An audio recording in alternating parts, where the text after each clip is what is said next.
लोगन आज के बेटी हो, घर समाज और देश के ताकत हो।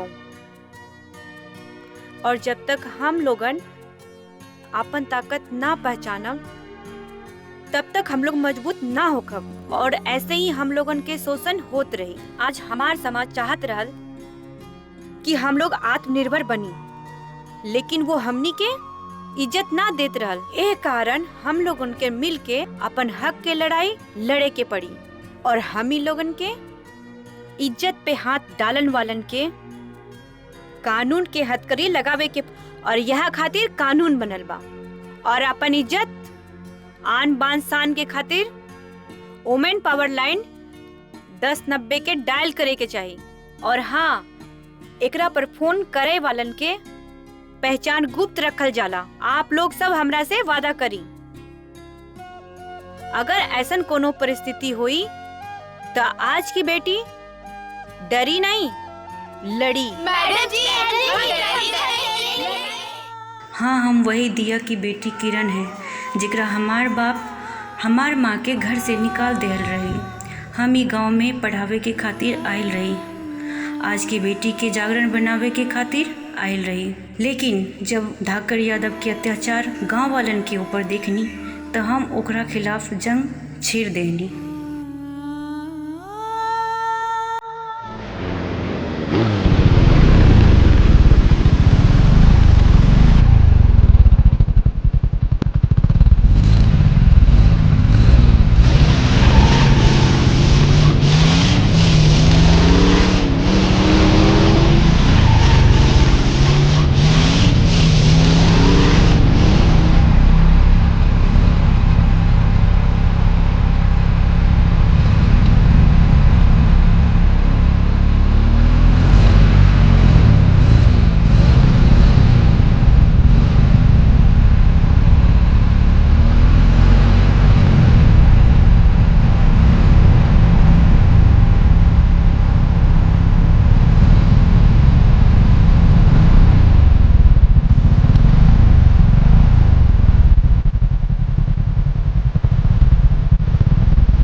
ललन भैया के जेकरा पर दिला जाला वो उनकर खटिया पे इलुलू करेला या फिर दुनिया से उठ जाला। हर लड़की तोरे ललन भैया के बाप के जादू ना होले। चुपचाप चल, नाता मुंह पे तेजाब फेंक दे, फिर नाता तोर सूरत का पता चली, नाता जात के। हिम्मत मानो फेंक के दिखा, इतना जूता पड़ी ना कि सर के बाल उड़ जाए। शंकर चल, दो कदम पीछे हट के तमाशा देखा जा। चल चल चल पीछे चल।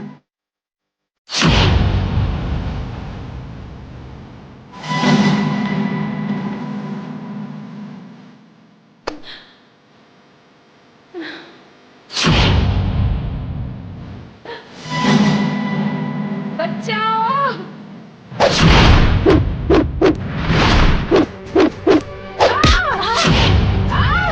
कौन है रे?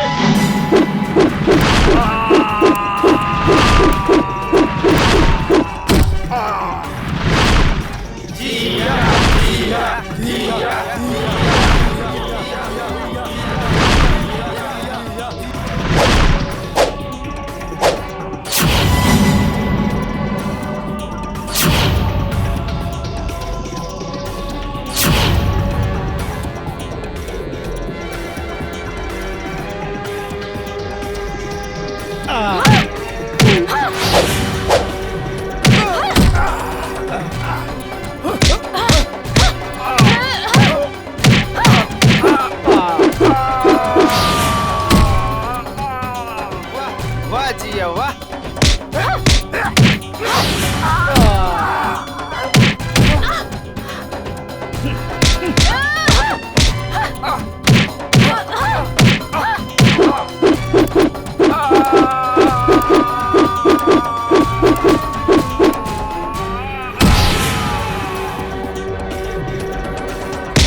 दीदी तू ना आईते तो आज हमार देखा एकर जिम्मेदार तू खुद बाड़ू। ये लात टपकाए वाले जानवर से आत्मरक्षा खातिर हर लड़किन के जूडो, कराटे, मार्शल आर्ट सीखे के चाहिए।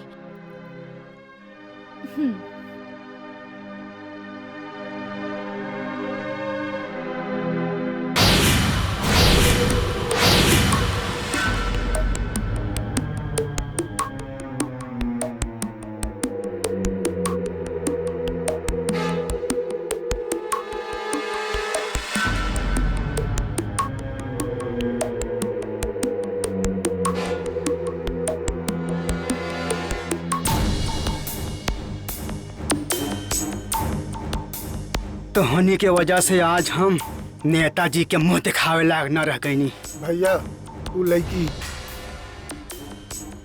कारे ऐसा होकर नाम लेत बाड़ा सन जैसे वो लड़की ना कौनो तोप है। भैया उ त कोनो तोप त ना रहल है, लेकिन ओकर हाथ गोड़ कोनो AK-47 से कम तेज ना चलत रहल है। काल्हे वो मशीन गन के हम अपना कब्जा में कई के दिखाई।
का देखत बारे मारे गिरा के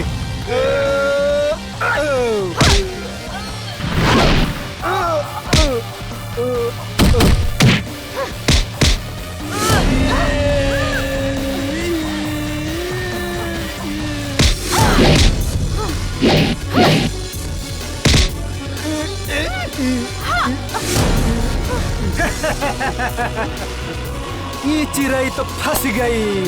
कुहुक लेहलू जितना कुहकै कर हाल, अब का होई? हम कुहके वाली चिड़ै ना है, शेरनी है शेरनी। और सुनो, इस शेरनी के तोहनी जैसन 100 गो जानवर भी ना शिकार ना कर सकी, बुझला? हरन जैसे शेरनी के शिकार करे में मजा आवेला। आज हम तोहरा के छोड़ब ना।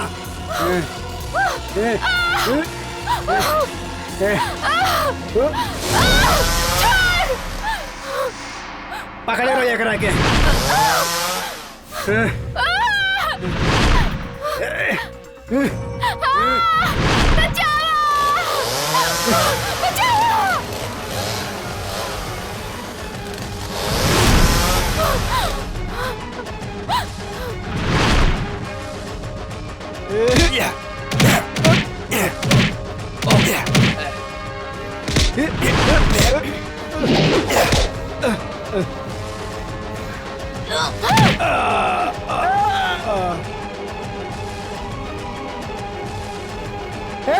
देखत का मारे मारे करके।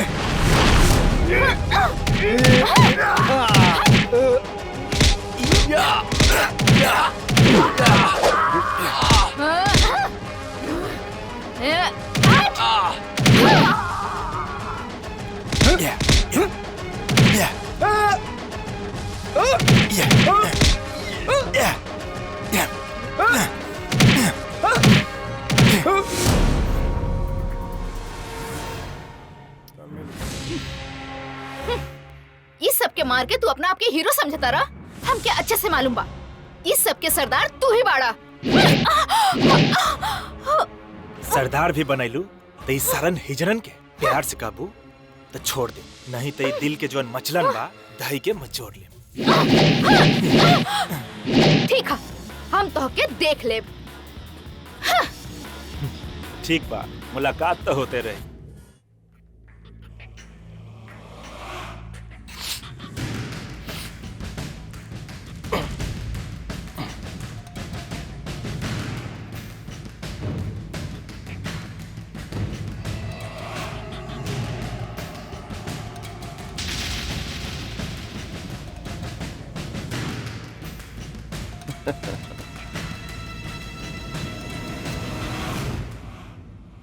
हर गम के दवा बा शराब, हर मर्ज के दवा बा शराब, हर जख्म के दवा बा शराब।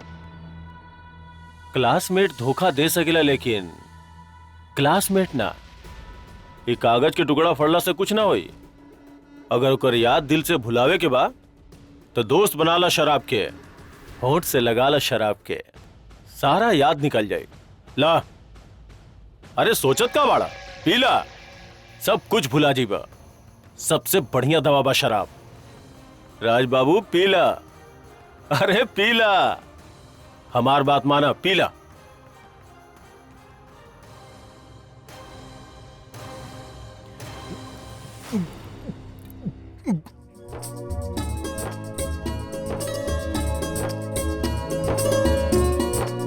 चलो ओके तोड़ी के।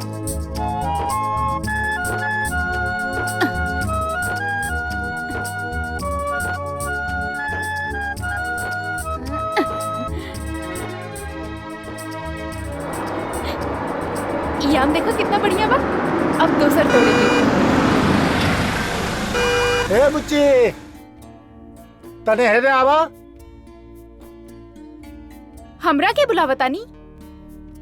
हाँ बेटा, तोहरे के बुलावतानी। है ना आवा? गाड़ी?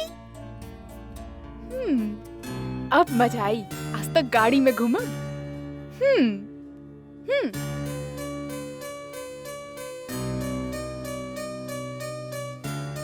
जी कहीं का बात बा? बेटा हमरा राकेश सिंह के घर जाए के बा। देखी, बेटा बेटा कह के हमनी से कोनो रिश्ता जोड़े की जरूरत नहीं खे। रही बात राकेश सिंह के घर जाए के, तो हम राउर लोग के मदद कर देब। पर तनी इता बतावा कि कौने राकेश सिंह के घरे जाए के बा? अरे उहे फौजी राकेश सिंह जे 8 साल पहले शहीद हो गए रहलन। अच्छा, तो रउआ लोग के फौजी राकेश सिंह के घरे जाए के बा? हाँ बेटा, ओइसे हमनी के केहू से रिश्ता जोड़े के शौक नहीं खे, लेकिन रउआ अगर हमनी के बेटी कह सकेली तो हम भी रउआ के बाबूजी कह सकेली का? हाँ हाँ बेटा, तू हमरा बाबूजी कह सकेला, हमरा बड़ा निमन लागी। ठीक बा बाबूजी। बाबूजी हम तो रउआ के राकेश सिंह के घर ले जाई, लेकिन रउआ गाड़ी में और हम पैदल, ई कैसे संभव बा बाबूजी?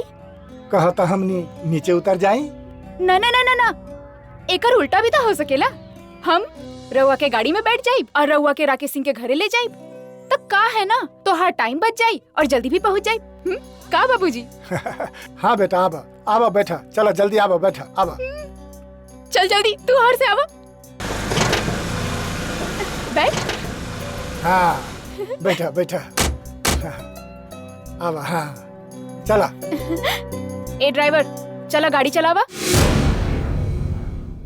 अरे बेटा, ई ड्राइवर ना, हमार पाहुन हो हन। रुको रुको रुको रुको रुको रुको।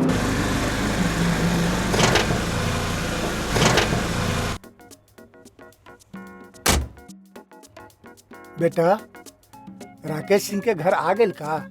वो तो मालूम नहीं खे, पर हमार घर तो आ गई। बाबूजी तो वह जगह वहाँ जहाँ से लड़कियां बैठा रहे गाड़ी पे। अरे बाबूजी, बेवकूफ पाहुन के समझाई, पृथ्वी गोल है, हम तो चली टाटा। ये लड़की हमनी के बोका बना गई। ए, ए, ए भाई सब हेने वा।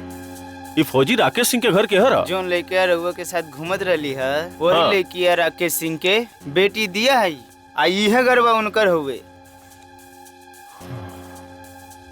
कुछो कहा पहुना, ई लड़किया बात बहुत प्यारी करेली। प्यारी ना बाबूजी, बात बहुत सारी करेली। हाँ, गोद में लड़का और गांव भर ढिंडोरा। चलिए उतरी। चल।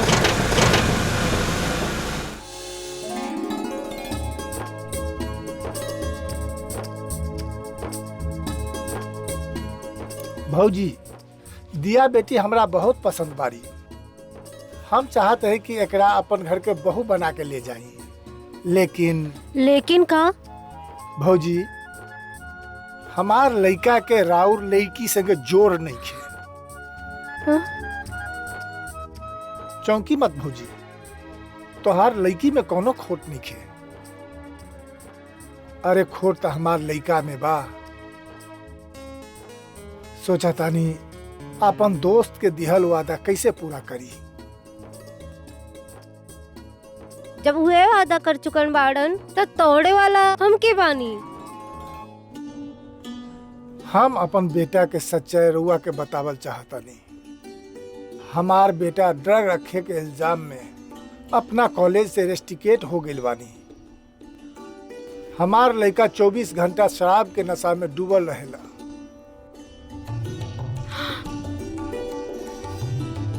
ई सोच के हम परेशान बानी कि कहीं दिया से ओकर बियाह कई के हम एकर जिंदगी तो ना खराब करता नहीं।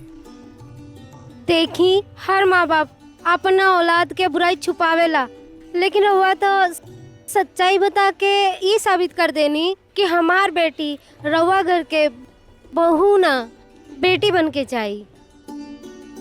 हाँ तो भौजी, हम ई रिश्ता के पक्का समझिए।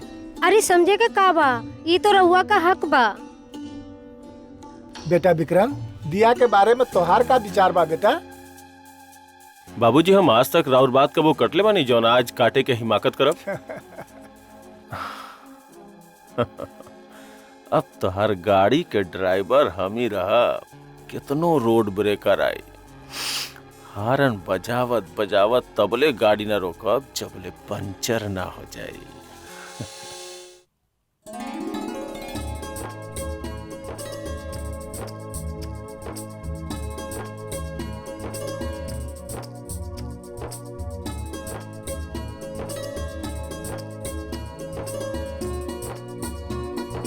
का राज, लड़की पसंद भी है ना? देखा भाई, हमरा के बहुत पसंद भी है, अब पूरा घर वालन के पसंद भी है। एगो बात कही, ऐसा लड़की आस पास के गांव में खुजलो पे ना मिले। का जोड़ी लगी तोहार। एकदम बढ़िया है। तो रिश्ता पक्का समझी ना? हाँ? हाँ। वाह साले साहब।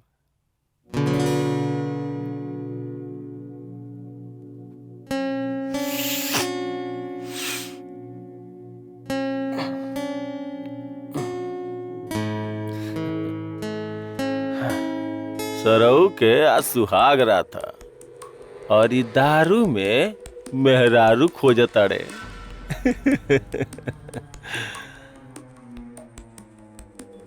बेचारी हमरा के तेकर मेहरारू पे तरस आवता। हाँ? अरे ससुरी देह भी बहुत दुखाता। चला सरऊ पिया, तहार जिंदगी पिया ही पे कटी।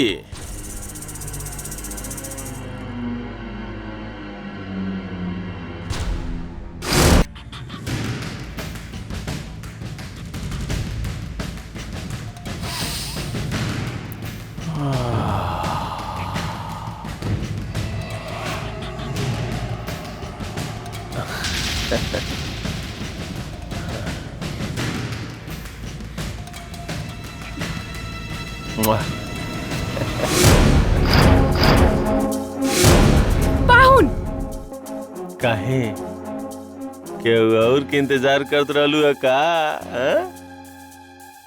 वहाँ के कहाँ बानी? कहा जानी कहा? अरे उ सरवा या तो कहीं बैठ के दारू पियत हुई या दारू पी के कहीं नाला में पड़ल हुई। देखा, यहाँ से चुपचाप चल जाई, वरना का? अरे आजा आजा एक बार छोड़ा सुनो ना हमारी बात। अरे छोड़ा छोड़ा। रुक।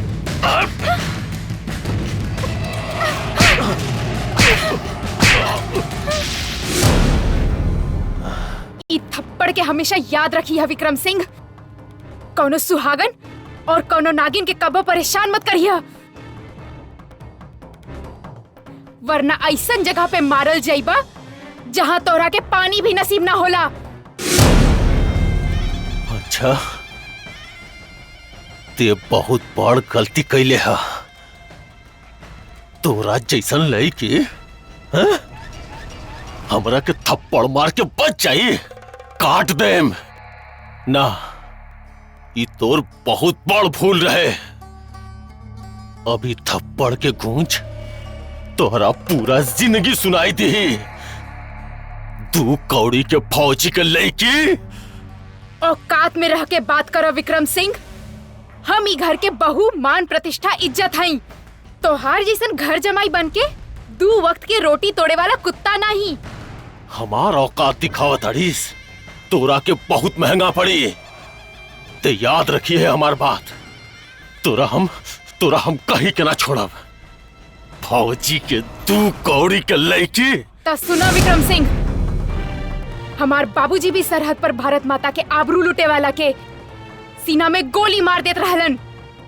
अगर तू अपन गंदी नजर हम पर दोबारा डालब तो याद रखिया, हम भी उ फौजी के बेटी हई, छतरानी हई। हम तोहर सीना पे लात रख के तोहर माथा पे इतना गोली मारब तोहर राम नाम सत्य हो जाई।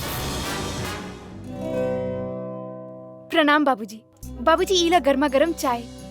ई का जानकी, बहू काल्हे आइल, आज काम शुरू?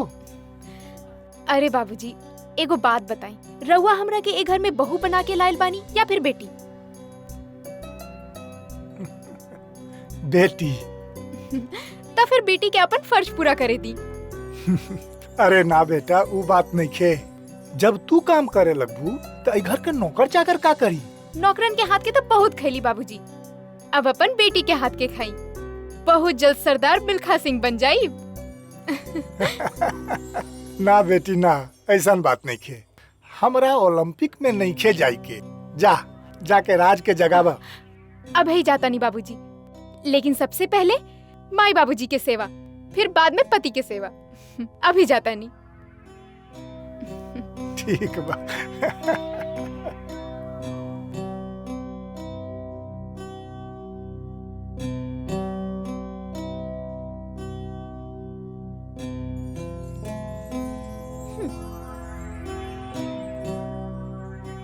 जानू इस सवेरे सवेरे पिए के चीज ना है। जा नू तू हमरा के बताइबू कि सवेरे सवेरे का पिए के चाही। जानू राउर पूरा हक बा, जौन मर्जी करा, पर राउर मेहरारू होके के नाते हमारे इतना तो हक बा। सवेरे सवेरे इस शराब के बदले राउर के चाय पिया दी। अच्छा, जौन काम हमर मतारी बाप ना करा सकल हा, अब तू हमरा से करेबू। ना बाबा ना, हम ऐसन गलती कबो ना करब। पर शराब पिए से पहले तनी नहा धोला। हाँ, अब हमरा खातिर इतना तो कर सकेली ना। चला अब जल्दी उठा, नहा धो के चाय पी ला। चला हटा यार, चला। हमरा के ना नहाए में। अरे चला ना, चला। अरे चला ना जानू, चला उठा उठा, हमरा के चला ना उठा। जाके बा, कह देली ना। अरे हमार चला दिमाग खराब चला मत करा। चला बाथरूम में जल्दी से ब्रश करके नहा ला। चला जा, हम साबुन लेके आवतानी।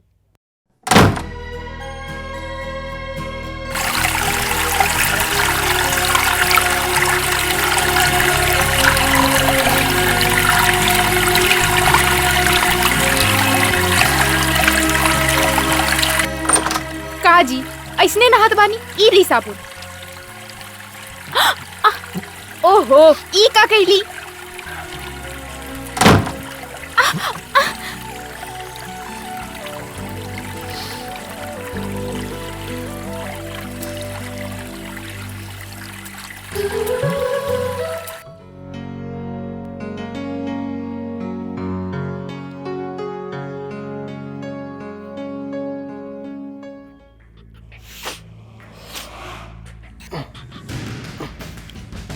का हो रहल बा राज?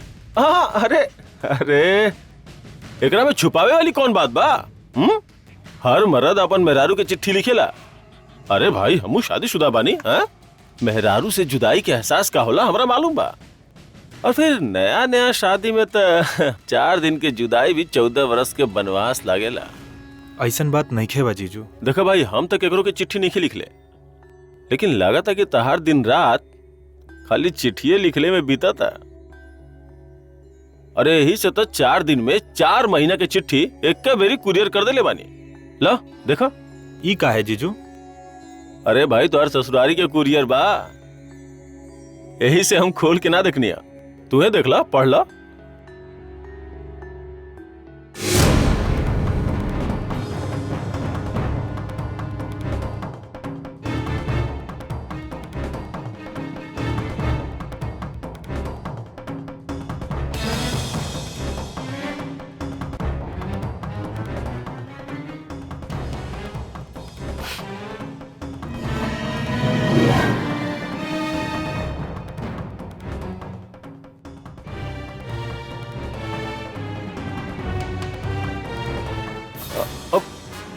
का भइल राज?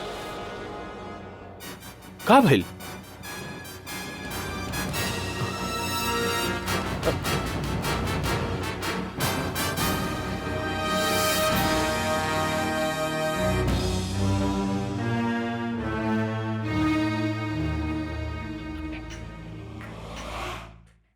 ए बुटन, पतंग ऊपर कर, तनी लेफ्ट जा। हाँ, अब छोड़, ऊपर कर, ऊपर करना। हाँ, छोड़ दे। अरे बेटिया, अरे का भइल, का भइल? अरे ई तो किसका भइल बा, हम अबही बता के आओ तानी।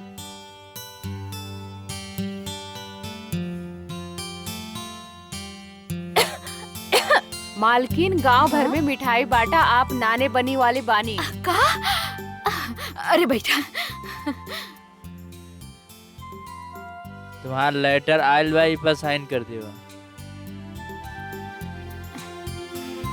हाई पकड़ा डाकिया बाबू, और ई ला 10 गो रुपया। तोहार पाँव बड़ा शुभ बा, तोहार औते ही हमरा घर में खुशखबरी आ गई। माई, हाँ, ई का है माई? देखा, दिखावा।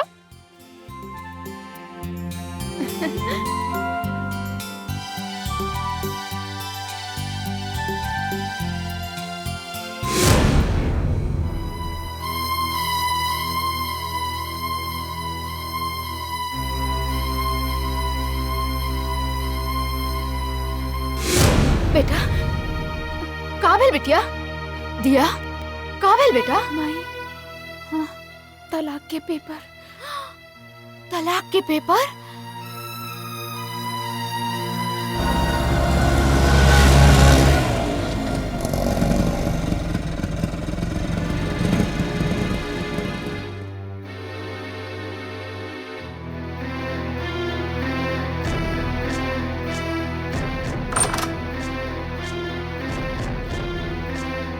राज! राज! ई सब का है राज? ई पेपर? अनपढ़ हो या फिर आन्हर? ई तलाक के पेपर है, एकरा पर साइन कर आ चल हमरा के मुक्ति दे। लेकिन काहे जी? आखिर हमार कसूर का बा? तोर कसूर इहे बा कि तोर हमरा से ब्याह भइल बा।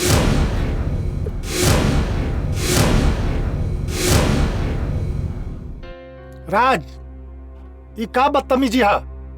बहुत से इस तरह से बात करे के तोहार मतलब? बस करी बाबूजी, हमरा पर्सनल जिंदगी में कौनो दखल अंदाजी ना दी। ये तोहार पर्सनल जिंदगी ना, ये सूर्यवंशी खानदान के बहू है, बहू। इस सूर्यवंशी खानदान के बहू के हम ही मिलल रहनी बलि के बकरा बनावे के। का मतलब? मतलब का समझाई माई? एगो से प्यार कैली तो कैरियर खराब हो गई, और दूसरा से ब्याह भइल तो जिंदगी बर्बाद हो गई। तू साफ साफ बताइबे कि पहली बुझाइबे? बाबूजी, हमरा ब्याह कैले से पहले एक बार भी न सोचला कि हमरे मन में का बा। बस फैसला सुना देला कि शादी होई तो सिर्फ हमरे दोस्त के बेटी से। ये सूर्यवंशी खानदान के परंपरा है कि शादी ब्याह के फैसला घर के मुखिया करेलन। राउर सूर्यवंशी खानदान के बहू ना प्यार कोई और से करेले और शादी हमरा से। ई कैसन इल्जाम लगावत बानी जा? ई सब झूठ है। हाँ। तो फिर पेट में पाले वाला बच्चा के करा? ये का कहता रहा बेटा? एकर पेट में जे पल रहल बा उ तोहरे खून बा। अरे एकरा पेट में बच्चा पल रहल बा तोहरा के मालूम बा? सच में औरत के त्रिया चरित्र तब भगवानो न जानेला। पेट में पल रहल वाला औलाद की सच्चाई केवल ओकर माई जान सकेला कि उ केकर है। और एक सुहागन खातिर ओकर सबसे बड़ा दौलत सिर्फ ओकर सुहाग और ओकर बच्चा होला। हम राउर कसम और अपन होखे वाला बच्चा के कसम खा के कहता नहीं कि हमार पेट में पल रहल वाला अंश राउर खून बा। राउर हमार ऊपर चरित्रहीन के इल्जाम मत लगाई। हम तोहरे आगे हाथ जोड़तानी। हमार कसम खाए के कौनो जरूरत नहीं के बा। आज के बाद ई दहलीज के भीतर कभियो कदम मत रखी। भलाई तोर यही में बा, ई कागज पर दस्तखत कर दे। हम ना करब। ना करबी? ना करब, ना करब।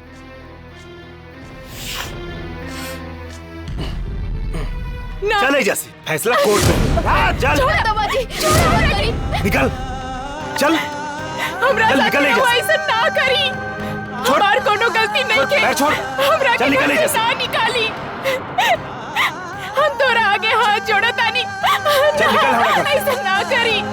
हमार बात सुनी जी। ऐसा ना करी। हम हाथ जोड़तानी। चल निकल यहाँ से। ना। चल छोड़ हमरा। छोड़। चल निकल। ना, चल। ना करी। दरवाजा खोली। ना।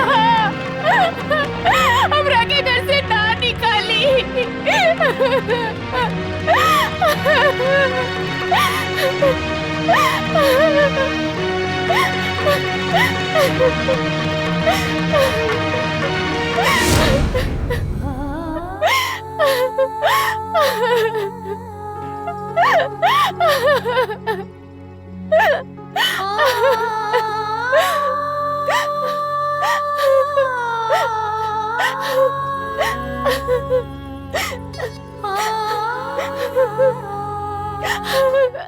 आपन पसंदीदा फिल्म देखे खातिर डाउनलोड करी दंगल प्ले ऐप।